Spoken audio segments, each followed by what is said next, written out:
it's often not only what we say, but who we are in the presence of God that ministers to these children. And I mean, Jesus didn't teach the children a story, he just hugged them. And I think that we need to learn it again as Christians, as a society, to embrace children and to see that they're of value. They're not just lovely children and cute little ones, but they can learn, and when we can raise them and teach them and disciple them, I think that's the issue, that we need to learn to disciple children. And I want to see that more, even in these meetings that we are here right now, that there will be more value on children, the view of children, and discipleship of children. Because if we want to see a goal, reached, all the unreached by a certain time, we need to think small.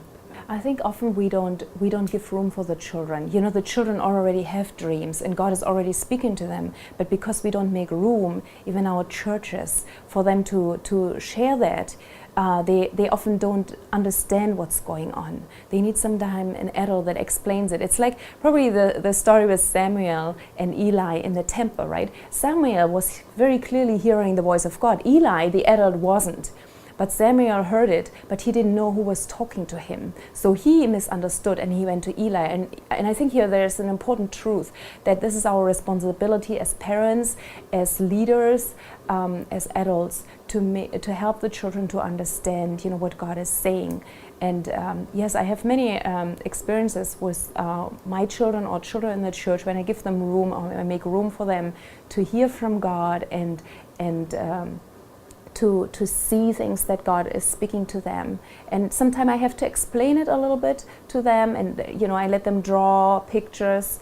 But a practical example is when we talk about how heaven is, and we pray a lot, the prayer of Jesus, thy kingdom come as it is in heaven, so it will be on earth.